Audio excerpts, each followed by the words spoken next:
Hello and welcome to Talk Africa with me, Jones. Hope you're well, hope you're good, and hope you're enjoying the weather.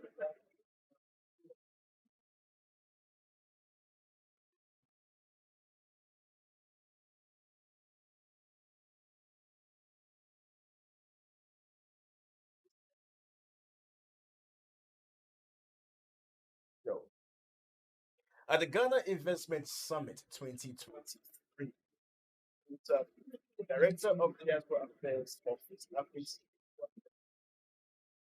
about the summit and also the functioning of his office. So, very soon, play that clip.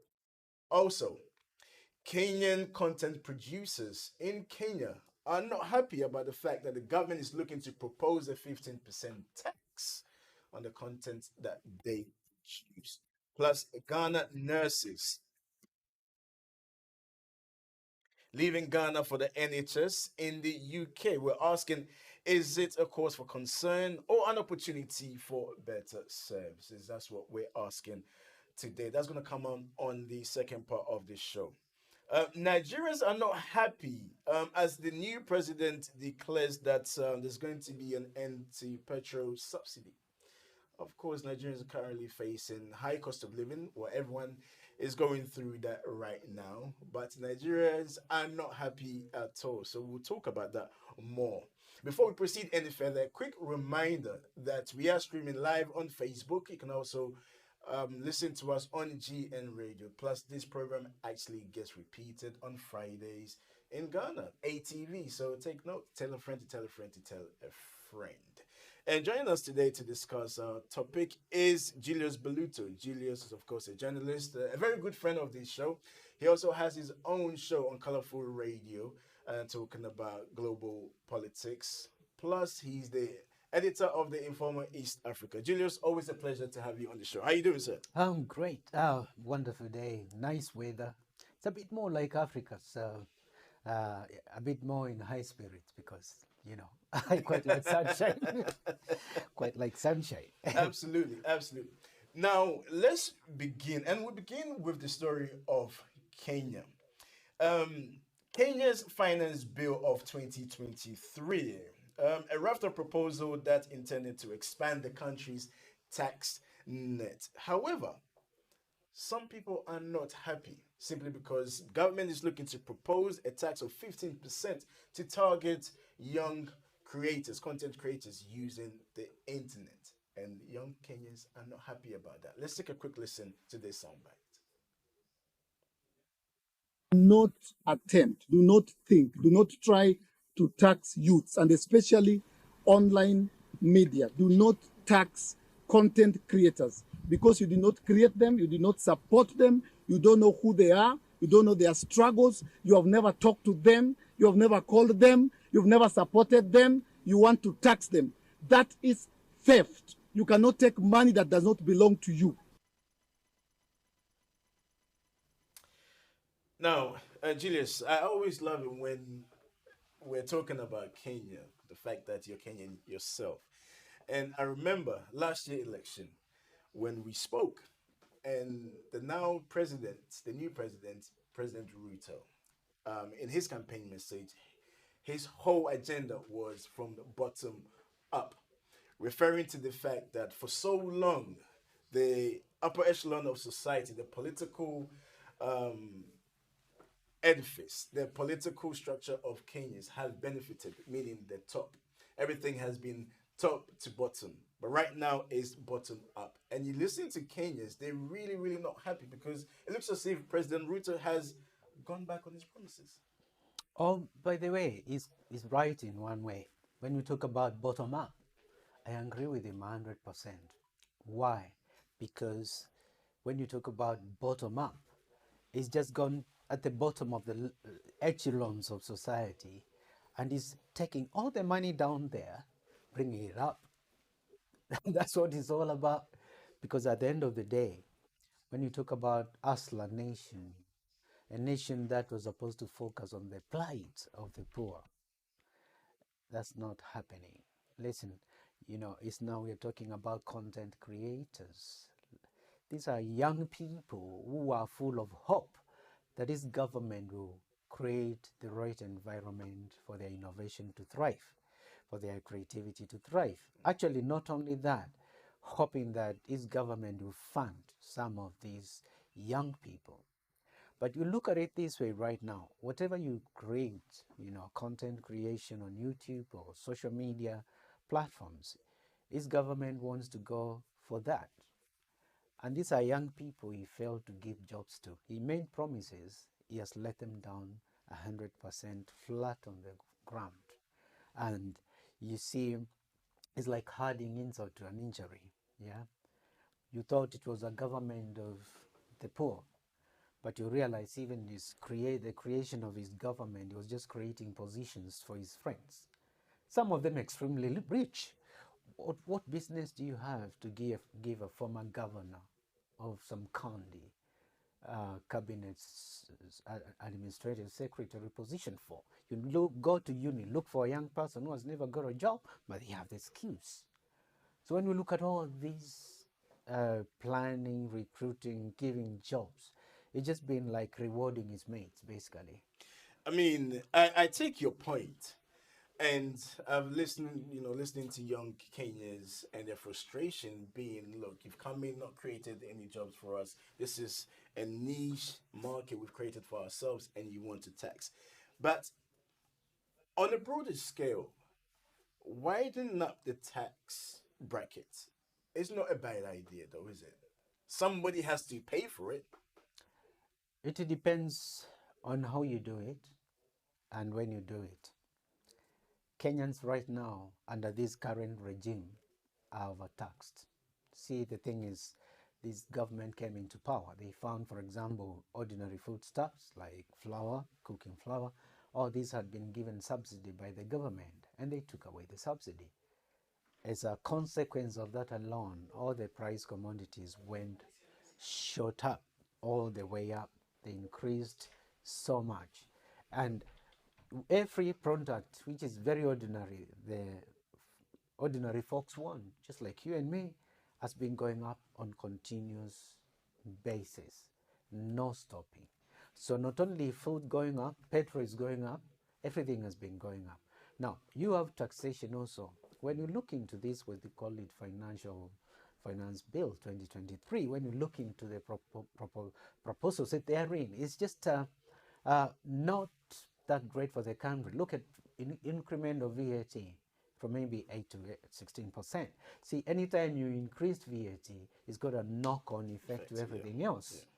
So we are saying the ordinary food that people can buy from the shop is already priced out of order. Now, when you increase VAT on those, it goes up and up. And we are talking about a government that keeps on making excuses, saying that they don't have money, but they are still borrowing. They're still borrowing, and they've never stopped borrowing. But when they say they don't even have money, it's just because maybe their wanton wastefulness of the way they approach things and the policies they are coming up is not working for them. I mean, prior to Ruto coming into office, it was no hidden secret about the length, the amount that Kenya has actually borrowed and the debt that Kenya is actually dealing with. And as a government, as a responsible government, nobody likes to pay taxes, especially from our neck of the woods, Julius. And then you have the informal sector, which is not properly regulated, and people don't pay taxes. So let me just bring Ghana into this. I think it was sometime last year when the government wanted to introduce a tax on mobile money, transferring of money, which people went absolutely crazy, up in arms about it. We don't like paying taxes. We're always looking for loopholes. If we really want many of our African countries to stop borrowing, and we know that these debts keeps accumulating, surely we need to find a way to try and balance the books. And taxation is one of the ways to deal with this issue. Taxation is okay. There's no one who's saying do not tax. Kenyans are not saying don't tax. The only problem is they have overpaid or they've been overtaxed. Let me give you an example. Therein, in the Finance Bill 2023, is a proposal to introduce what we call low-cost housing. Now, when you talk about low-cost housing, That should be a responsibility of the government, not the citizens. And when you talk about low cost housing, telling everybody working, we are going to deduct 3,000 shillings off your salary by force. That's the difference. By force, you have to pay. It's not that you choose to pay. So you're paying that towards low cost housing. Um, you know, Jonas, the truth is that even if you're a civil servant, there are people with their own homes, not one, many. Yeah. Why are you paying for another home? And when you say, when the government comes and say, oh, Kenyans, you need to be mindful of your citizens. No, we don't need to be mindful of our citizens. We have always been mindful of our citizens. It's the government to end corruption. It's the government to stop being wasteful. It's the government to build low-cost housing for the ordinary people. Where from? Or the already taxes that Kenyans pay. But do not tell Kenyans you're going to be charging them 3,000 shillings to pay each month towards low-cost housing, which is a project by government. Let me tell you also something. There's no infrastructure to run this. And also, if you pay 3,000 shillings per month, in about 2 years or 3 years, you raised maybe very little money that cannot even buy a house. So there's a game being played here, which is totally unacceptable. And that's why you see Kenyans on the street protesting. Now, watching the clip there and then looking online and seeing what's happening, what people are saying, is the fact that the youth seems to be always the ones that get affected the most. Now, when Ruto was coming into office, and then his campaign message of bottom up, now people are saying that the guy more or less was a fake. This is something that I saw on Twitter today. People saying that you claim to be like the ordinary citizens. You just came here to continue the status quo. And my question is, would it have been different should any, let's say for instance, Raila Odinga took office? Would it have been different? Because the state of Kenya, something needs to happen. It definitely will have been, because when you look into the story or narrative of Hustler and all that, is completely fake. It's built on a false premise. Ruto is not Hustler. He's a multi-billionaire with some choppers, with multi-billion business empire, and you come and sit on a wheelbarrow being pushed to say, I'm just like you. Yeah? And he promised all these ordinary folks when he gets into power to remember them. But he has remembered none of them. In his appointments, even nominations, no commoner is coming across. All these rich elites, his friends, his circles, right? And he keeps on creating positions for them, which actually, as we speak, when he appointed 50 cabinet and administrative secretaries, it was challenged in court. And it should be stopped because, number one, you are creating an extra layer of governance, which is totally useless because the layers above are doing the job already. But it was done so because he just wanted to reward the people around him, the supporters. And by the way, you may have missed, Ruto and his deputy are telling Kenyans, Kenya is like a company, and the shareholders are now, the shareholders are like those who supported them have to be rewarded first. So we are dealing with the corporate, right? And there are those questions like, when are you a shareholder and when are you not a shareholder? And there are people who are like, in this company, if I'm not a shareholder, I'll join a different company. Unfortunately, you cannot join another. You can't leave your country. But joining us, we have Priscilla and Wepa. Priscilla, thank you for joining us.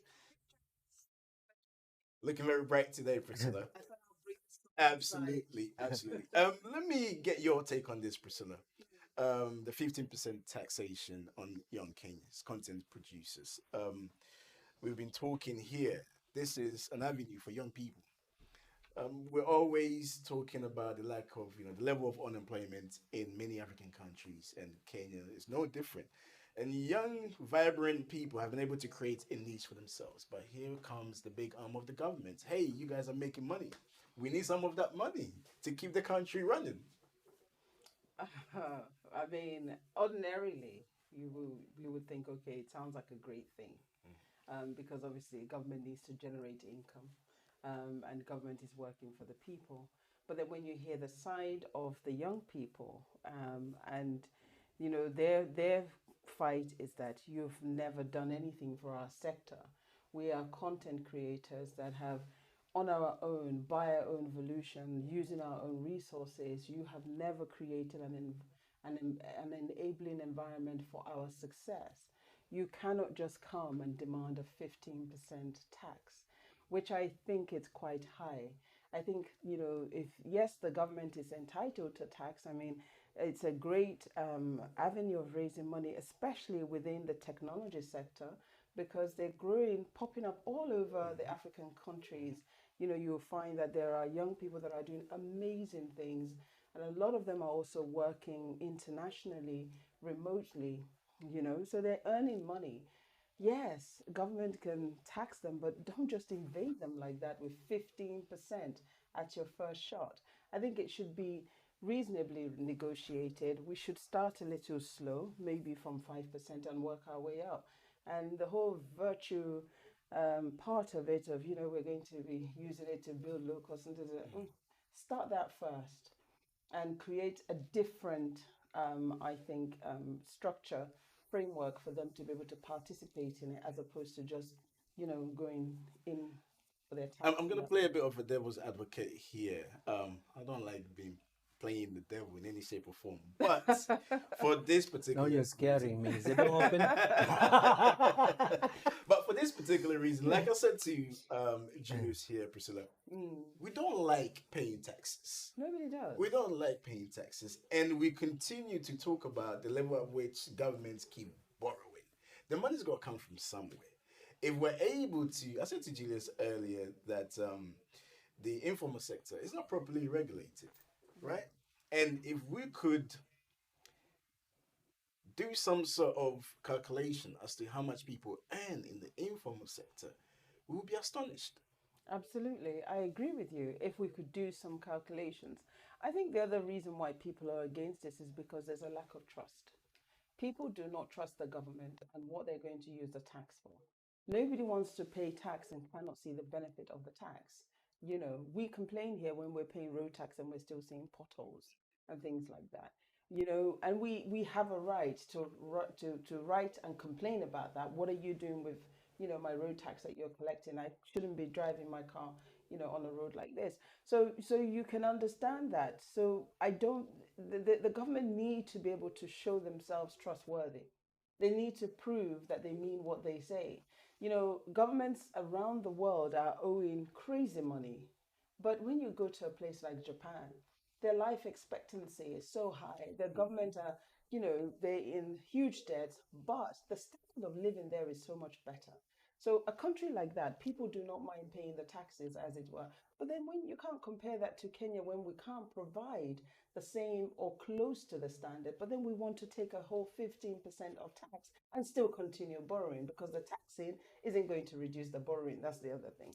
Now, Julius, just finally on this one, because I know that there's been a few demonstrations in Kenya because of the high cost of living. MPs are to debate on this proposal. Where do you see this going? There's a huge opposition to Finance Bill 2023, and it's coming. It's got all these elements that are so abhorrent. Some are misinformed. It's like people who are dealing with them, they never went to school. Because you come and tell, excuse my feeling, it's just because when you are thinking in your corner, you're going to build low-cost housing for all Kenyans, and you want everyone who is working to pay 3,000 shillings towards that project. You haven't told anyone who is going to run that. There's no infrastructure in place to follow up. And also, when you calculate the amount of money you are being deducted in 2 years, it's not even enough to buy a little ramshackle somewhere, not even a proper house. That's a setup for scam. And I say this without mincing my words. So you are telling Kenyans that you do that, and it's not optional. They tell you whether you like it or not, you have to. a setup for disaster because you don't want to come and tell me what to do. Excuse me, I struggled. I build a house for myself, the one I want. Take your nonsense about your house far away, not to me. I don't want a low-cost house. You're talking to me as a government. You're the government. It's your duty to make sure there's low-cost housing within the country. What clever people, economists have done was to reach out. Like there is a lot of international community grants that support low-cost housing in different countries. These are the people to reach out to. Low-cost housing is you as a government. You can employ what we call public-private partnerships with corporates.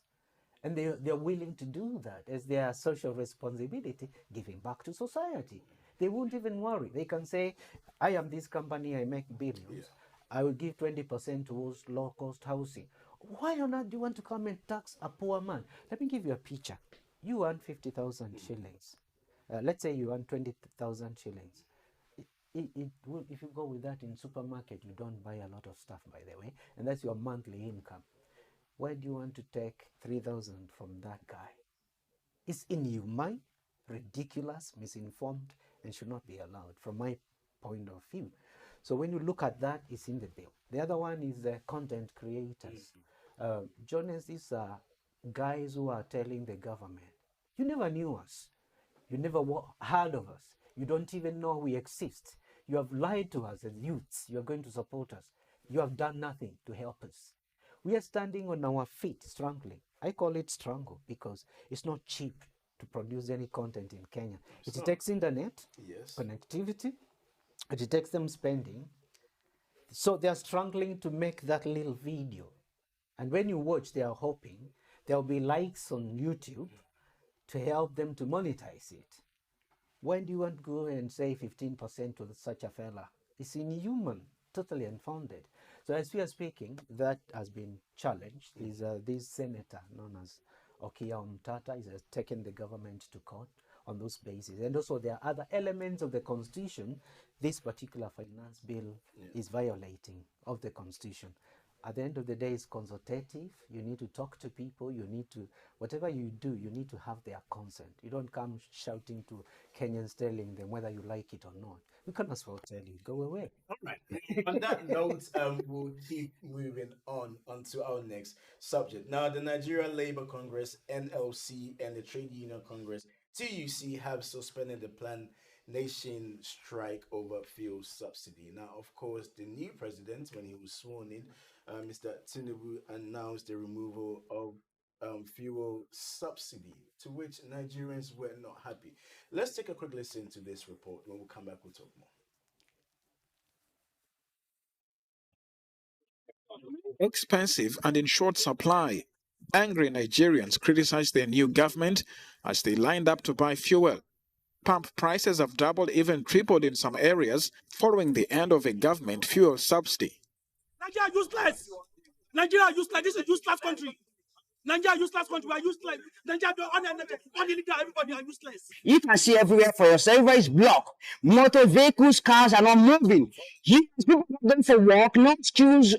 Everything is so capsizing. Nobody is moving. So it's so frustrating.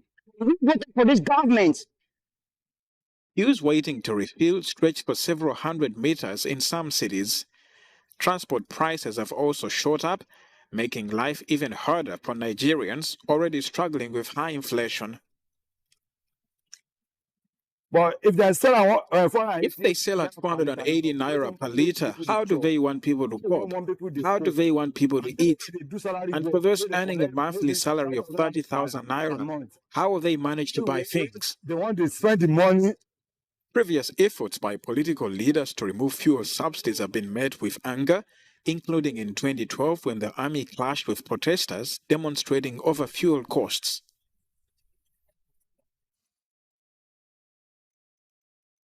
So that was Nigerians there. Let me come to you, Priscilla. Well, I'm being told that we have to go on the break. So you gather your thoughts. I will come to you. Just a quick reminder that we are streaming live on Facebook and also on YouTube as well. You can listen to the program on GN Radio on TuneIn. We're taking a quick break. When we come back, we'll talk more. We'll be back right after this. I am so hungry. This aroma to kill me. I'll take you some pop. 200 gram plastic. Whether you're looking for poundo in your crayfish stock, all-purpose seasoning, or any other ingredient, Tropical Salt has everything you need. Hey, no. Take the Princess Yam. A strong young man. And hero.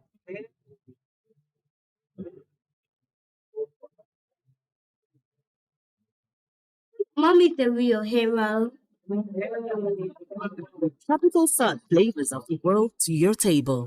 Leatherback helps you move your money securely from one country to another with ease. With over 20 currencies to choose from, including Indian rupee, naira, Ghanaian cedi, and US dollar, with Leatherback you can move money anytime, anywhere. Simply sign up, verify your identity, and you're ready to add money to your account. Leatherback is licensed in 4 countries, and with full visibility of your cash flow via our dashboard, you're in control. One access, one platform, one world. Download the Leatherback app and let the journey begin. I am so hungry. This aroma to kill me. I'll take you some pop. 200 gram plastic.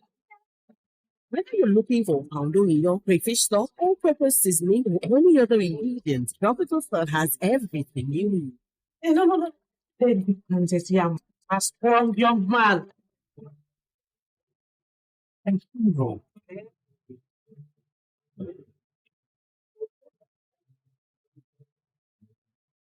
Mommy's the real hero. Tropical Salt, flavors of the world to your table. Leatherback helps you move your money securely from one country to another with ease. With over 20 currencies to choose from, including Indian rupee, naira, Ghanaian cedi, and US dollar, with Leatherback you can move money anytime, anywhere. Simply sign up, verify your identity, and you're ready to add money to your account. Leatherback is licensed in 4 countries, and with full visibility of your cash flow via our dashboard, you're in control. One access, one platform, one world. Download the Leatherback app and let the journey begin. I am so hungry. This aroma to kill me. I'll take you some pop. 200 gram plastic. Whether you're looking for poundo in your crayfish stock, all-purpose seasoning, or any other ingredient, Tropical Salt has everything you need. Hey, no. Take the Princess Yam. A strong young man. And hero.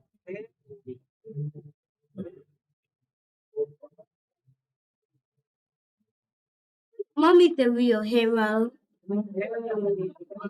Tropical Salt, flavors of the world to your table. Leatherback helps you move your money securely from one country to another with ease. With over 20 currencies to choose from, including Indian rupee, naira, Ghanaian cedi, and US dollar, with Leatherback you can move money anytime, anywhere. Simply sign up, verify your identity, and you're ready to add money to your account. Leatherback is licensed in 4 countries, and with full visibility of your cash flow via our dashboard, you're in control. One access, one platform, one world. Download the Leatherback app and let the journey begin.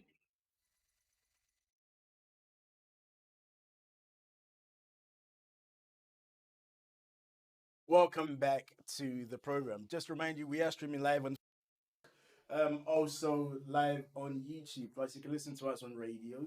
Tune in, okay? Download the TuneIn app and type in GN Radio, and you can listen to us on there. If you just joined us, we're talking about the fact that the Nigerian Labour Congress and other institutions were supposed to go on strike because the government removed subsidy for petroleum, to which prices went sky high.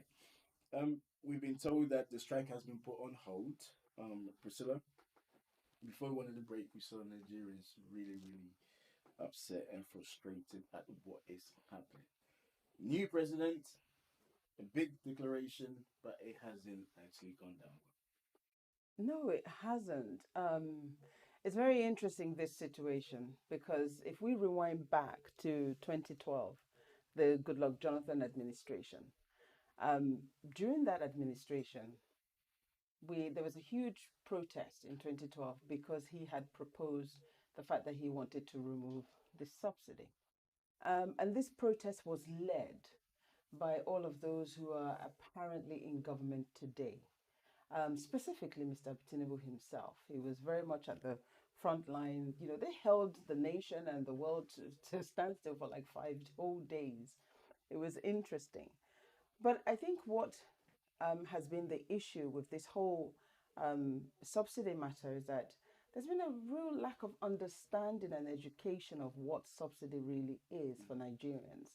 And what we have seen instead is the weaponization of subsidy and the abuse of the word and using it against as a tool, weapon against the government of the day to try and score political points.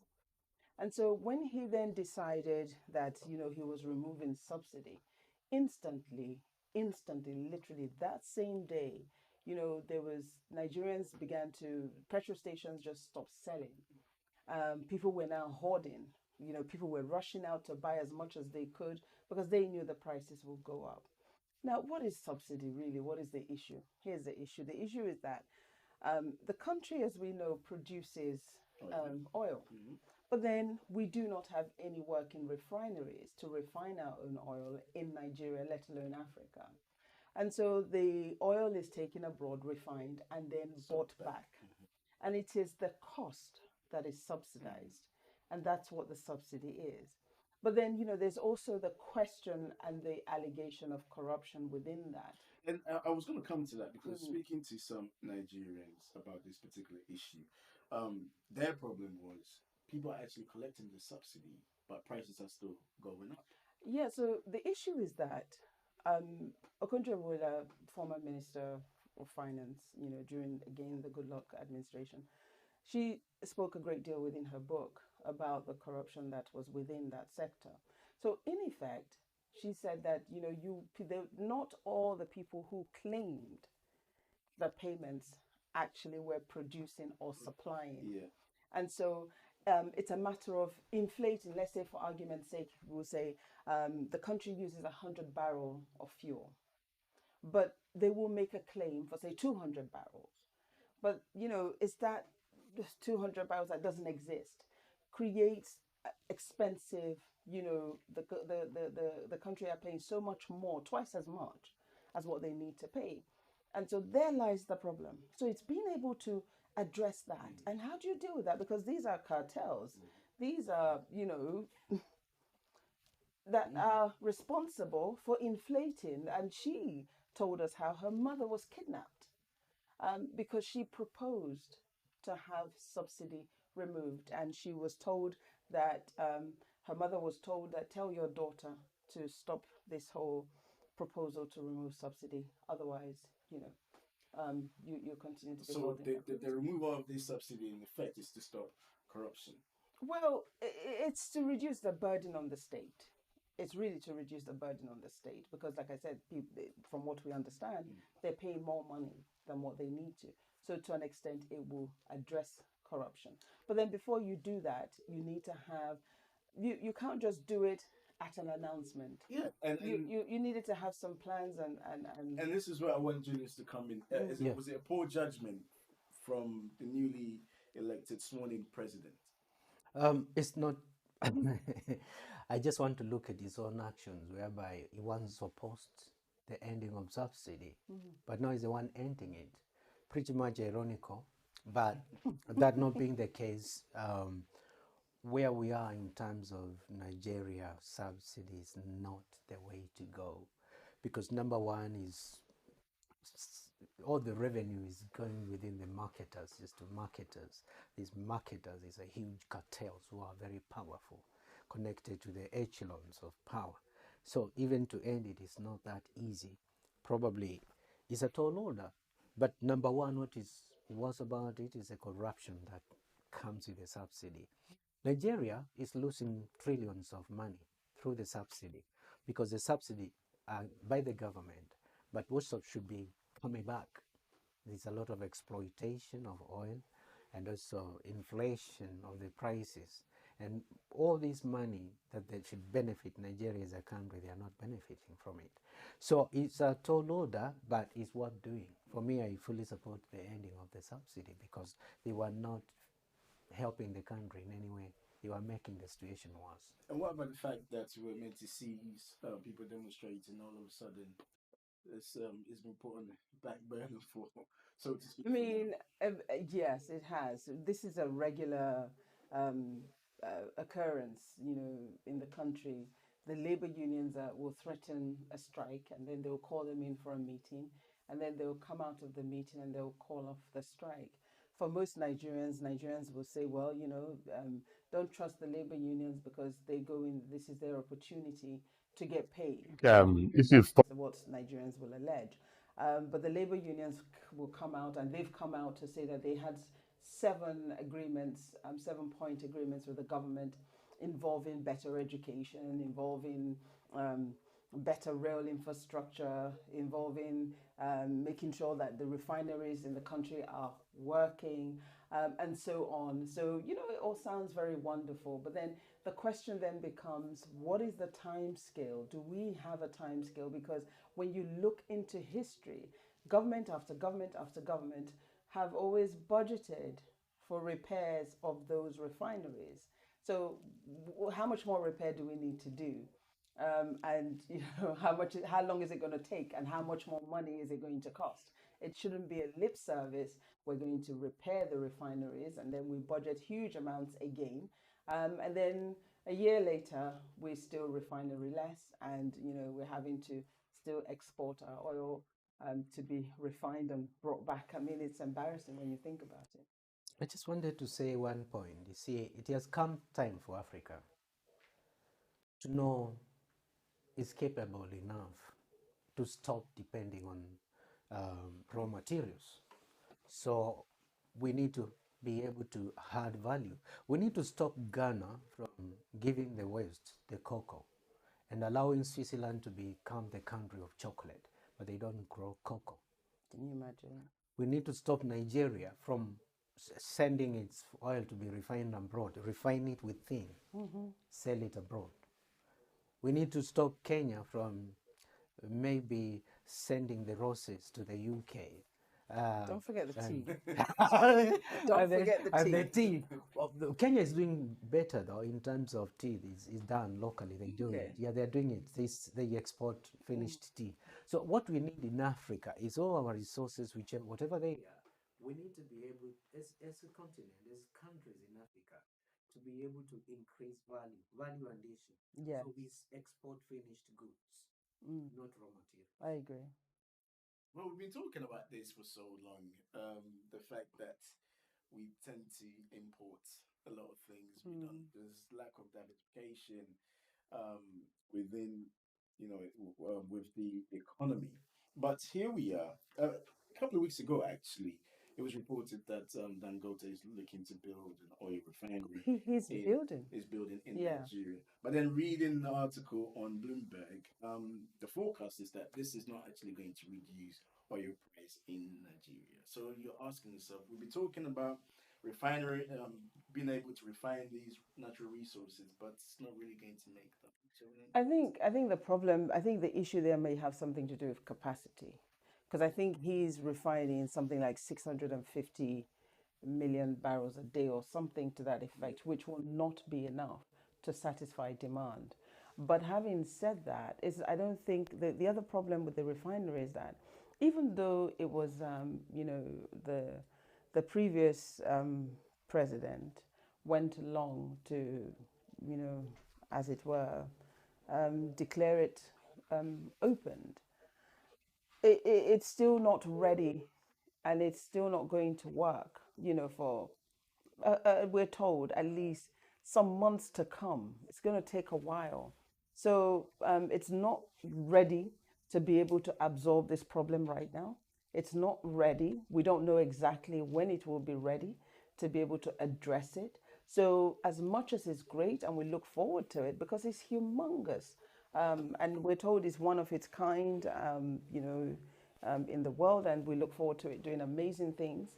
But capacity is one thing, and readiness, most especially, is another, which is not there. Well, one thing the continent is known for is exporting its natural resources, exporting its talent. And that takes us to our next point of discussion. Now, according to reports, recruitment of nurses by high-income countries from poorer nations is out of control. And the country we're talking about here is Ghana. And of course, Ghana's healthcare system is in dire condition, but nurses are leaving the country for better salary, better job opportunities here in the UK. We're talking about the brain drain system again. So we're asking, should we be concerned, or is just the nurses seeking for better opportunities elsewhere? And I'll come to you first, Julius. We spoke about, you touched on the fact that many African countries keep importing goods, not being able to add value to their goods in the country that they export. I mean, the goods they export out of the country. If you Just leaving. Soon, who's going to be left? I've seen one thing. There's one thing I know as an African. If you were to just make life manageable for any African on the ground in Africa, if you want to remunerate them when they go to work enough, we won't see anyone wishing to go. Because number one, traveling abroad, you have all these uncertainties, you don't know where you are going. Yeah, and Africans are not ignorant. They watch news. They see how other Africans are being treated in different countries. So when you see them watching news, knowing that, will it be their choice to leave? Perhaps not. Where we have failed since time immemorial is our countries in Africa. Failure to, number one, support their own people, support talent, appreciate talent, and actually identify those who are talented, make them their contribution is required, they are worthwhile. And when we talk about patriotism, it's not about yapping about it, it's about some of these things. You see, when you're a doctor in a country and you see you're paid well enough to live comfortably, you appreciate going to work. So your ethos will be saving lives. And at the back of it, you know, when you go home, there will be food. Your children will be able to go to school. So what causes brain drain is opportunities. Number one, lack of opportunities. Number two, you're talking about also that idea of poor governance. So poor governance. You see, I can go on and on, but in a country, you see a member of parliament going home with 1 million, whatever currency is per month. A nurse working in the hospital may be paid 100,000. If you were to compare who is doing more work, then you understand there is something wrong with it. Politicians in different parliaments in Africa, I've seen them going to parliament, introducing bills to keep increasing themselves' salary, but they don't think about the other people. So we have problems there, and this is the cause of reasons for brain drain. Now, Priscilla, of course, this is just one country, Ghana, that's been singled out. According to the reports, 1,200 Ghanaian nurses joined the UK nursing register in 2022, if I'm not mistaken. 2022 alone. I know if we were to talk about Nigeria, it's probably more, because we know Shall I about tell you the numbers? Yes, Kenya's in the fleet, not long ago. Kenya's in lots of. Yeah, in Nigeria, it went up this year, or was it last year, by 251%. And we're talking over 17,000 people in the health sector. So we're talking doctors, nurses, and other health practitioners, you know, all coming to the United Kingdom. It's a problem. Huge. Brain drain is on the other hand, what strikes me is the fact that when most leaders are not well and they need medical attention, they also fly out. Do you know what is interesting? Recently, I had the privilege of having a conversation with somebody. You know, prostate cancer is something that comes in men, we're told, most especially men of African origin, when they're of a certain age. And so I was speaking to a friend, and, you know, he told me that one of the best doctors here in the UK who works in Wales, who is a Nigerian, by the way, when it comes to prostate cancer, is one who treated him obviously he had the means and all of that. So the doctor flew into Nigeria and was able to take care of him in Nigeria. But you can imagine we're constantly sending out our brains, our experts, our gifted talents, and they come to the United Kingdom or somewhere in Europe or the US or even to the UAE, and they are absolutely fantastic at what they do. They become the best. They're number one at it. And yet in Africa, in most of our countries, we don't give them the same. And these people yearn to want to go back. I'm aware of a brain surgeon that left the United Kingdom here. And for him, the Nigerian patient is worth it. So he's out there in Nigeria, ensuring, performing these surgeries that he would be doing here, because he wants to see the standard, just as good in Nigeria, improving. And so he's out there to do that. So it's amazing that our leaders are so poor. So poor. They're not rich people, I'm sorry, because, they're able to go around the world because they have the means. But they're so poor in their reasoning and their thinking that they consistently, come to the West, and this is where they would come to be treated, and they'll be treated by the same Nigerian doctors that was exported out of Nigeria. Incidentally, Nigeria recently has now decided they want to pass a law to prevent so many leaving the country. So they're insisting now that every young doctor must be trained, in Nigeria, be trained and to work in Nigeria for a minimum of 5 years before they would be allowed, they can leave the country. So they're trying to work through that law in the parliament at the moment. And of course, Nigerians are up in arms. You don't pay us well. You don't provide enabling conditions. You don't care about our well-being. You're not concerned about our families, but then you want to hold us down, And then they're also talking about taxing the ones that have left the country. Yeah. It's part of the bill. Yeah. Come on. One thing that seems to be a consistent pattern here is the, taking the best of Africans out of Africa. No, they're not taking.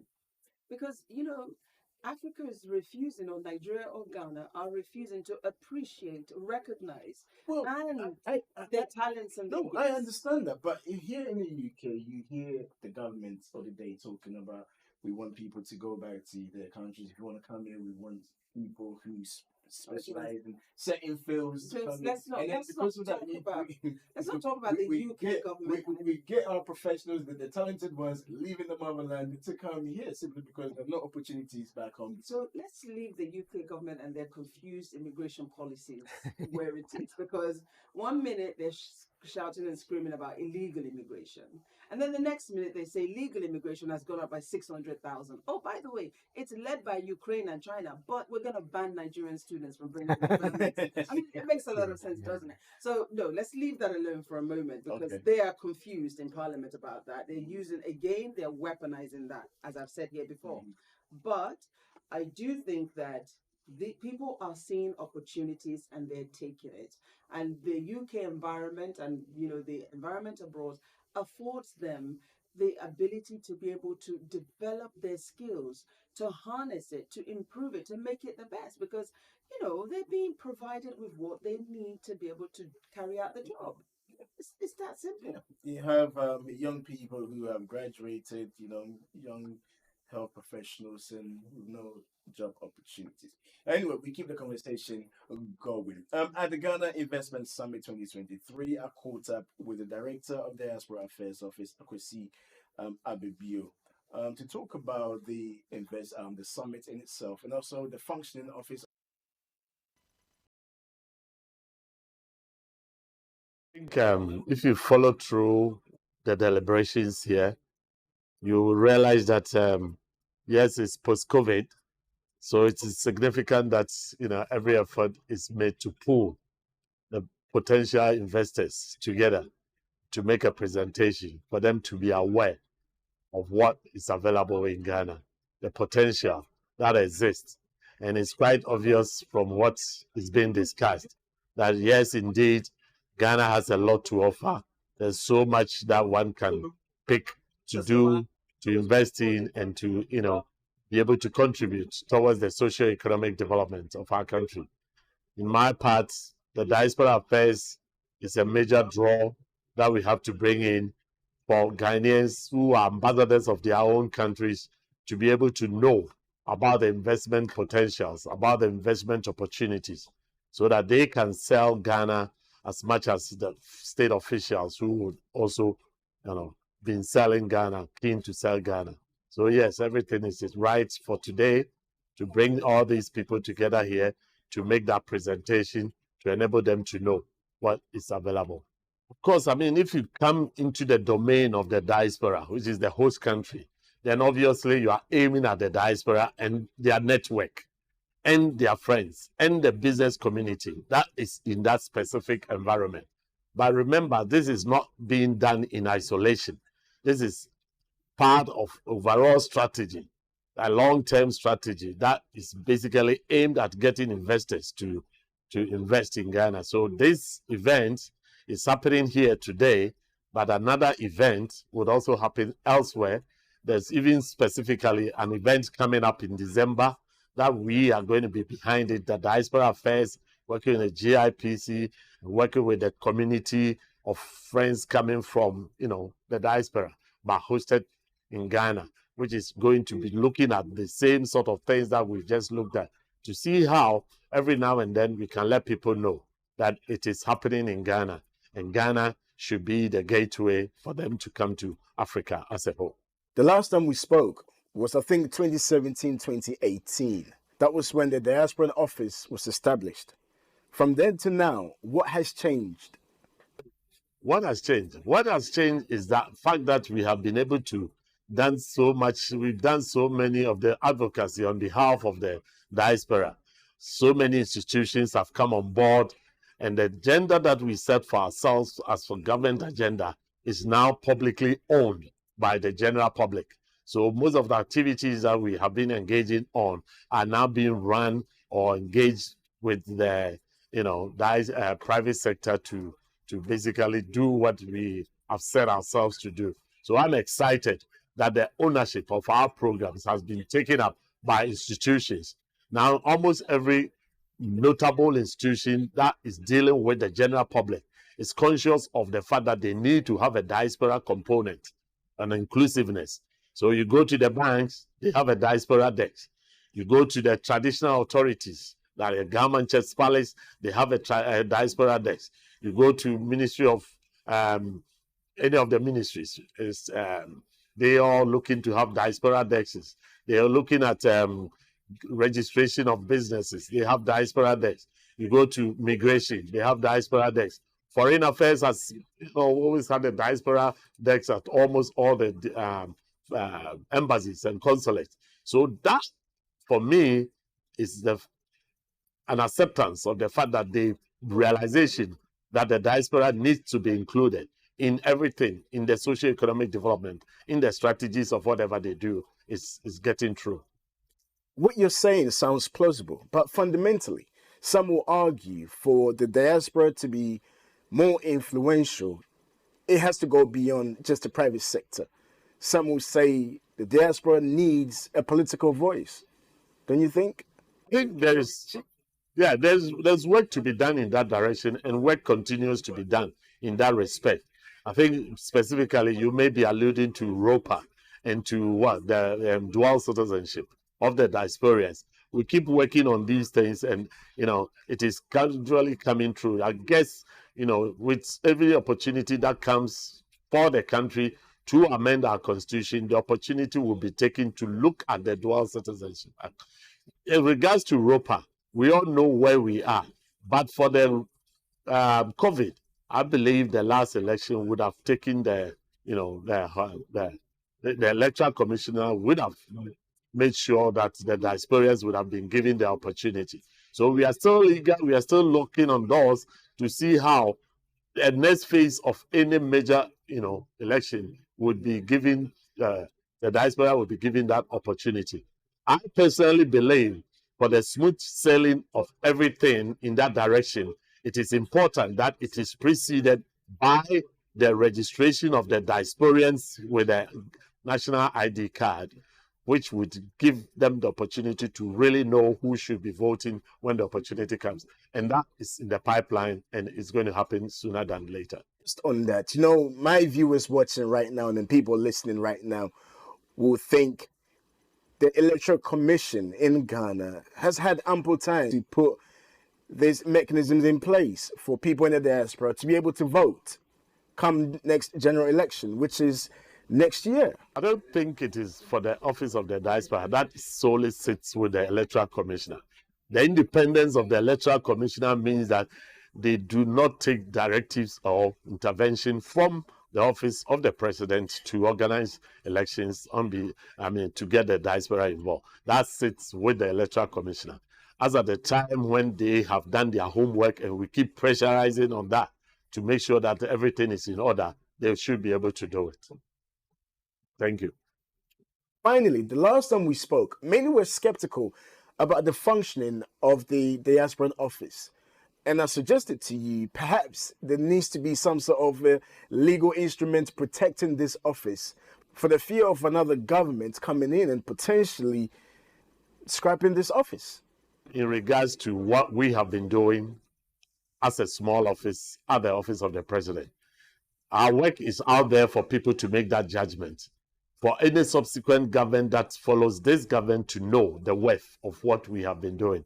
If it is of any use to the country, to the diaspora, to everyone, then it is obviously there's the need to then have that continuity. But most importantly, we are taking measures to make sure that through legislative establishments, the diaspora policy would be adopted, which will spell out clearly the need to have a coordinating organization in the form of the diaspora office or some sort. Forget about how it will be called. That would have to be in place to ensure that these plethora of offices that we have, of offices, even with the embassies, liaising with the diaspora office, can continue in that direction. So I am of the firm belief that having made our work speak for itself, that guarantees that continuity that Ghana would have from whatever we have done. So I'm very hopeful that irrespective of whatever happens, bearing in mind that we had it in our manifesto that we would do this, that is an open challenge for whoever is coming to also continue to have the alternative for what we did in respect of mobilizing the diaspora. It is quite essential, and I'm glad to know that this is not just happening in Ghana here, but across the world. People are beginning to see the real essence of the diaspora. When you think about it, that the donor countries don't even have so much to give to us, more than what our diaspora community can give to us, then it becomes apparent that we need to nurture, we need to harness, we need to have institutions in place that will continue the good work that we have begun.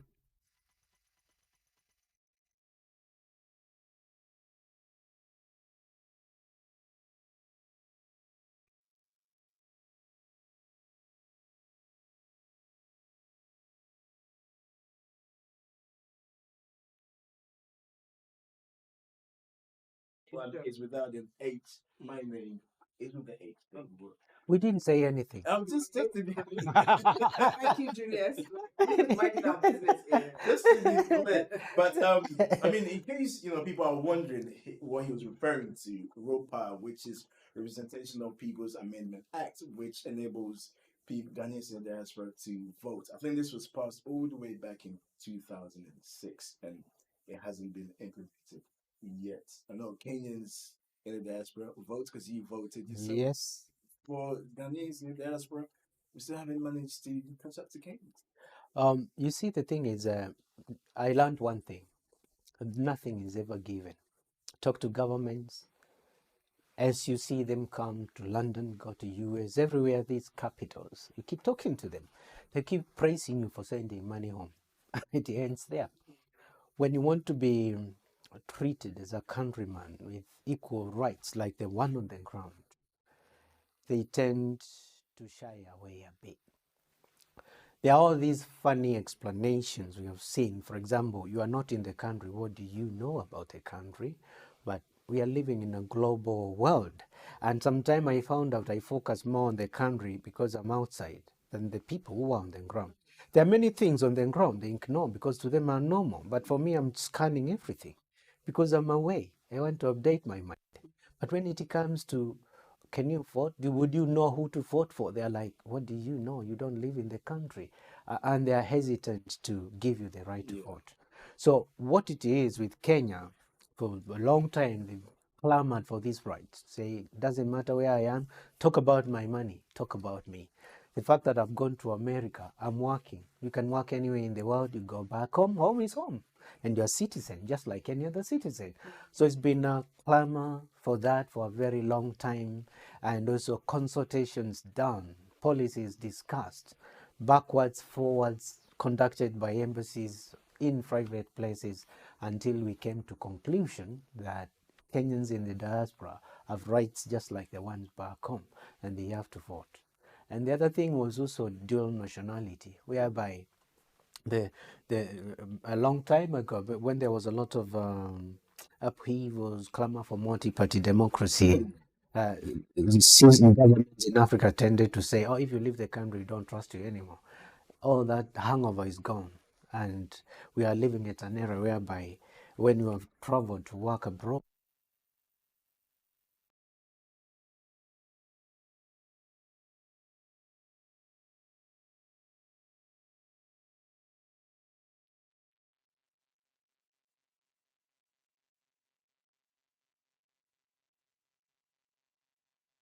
Ghana Vice President Dr. Mahmoud Bawumia said the diaspora is a key to Ghana's development. And it looks as if when it comes to remittances, yes, we help the economy.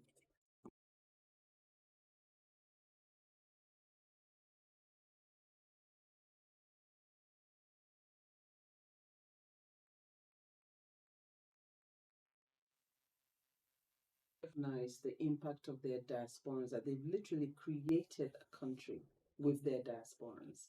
And they're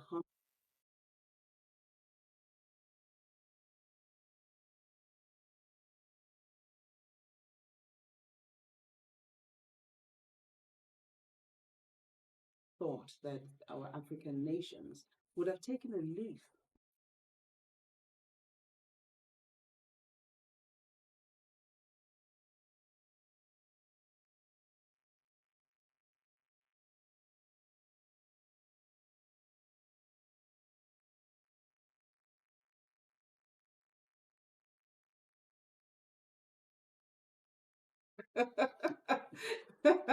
Well, of course, parliamentarians are always finding cause and reasons as to why they cannot change our constitution.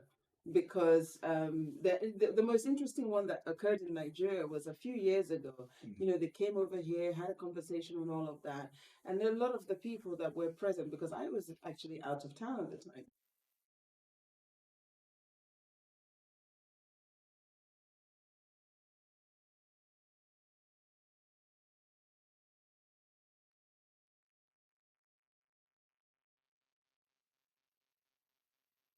And that was how I on that. Well, wow. on that note, somebody actually asked me the question.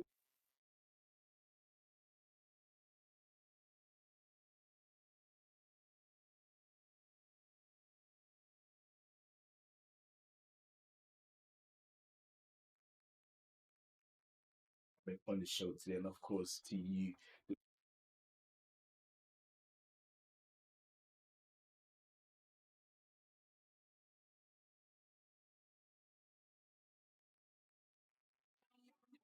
Talk about with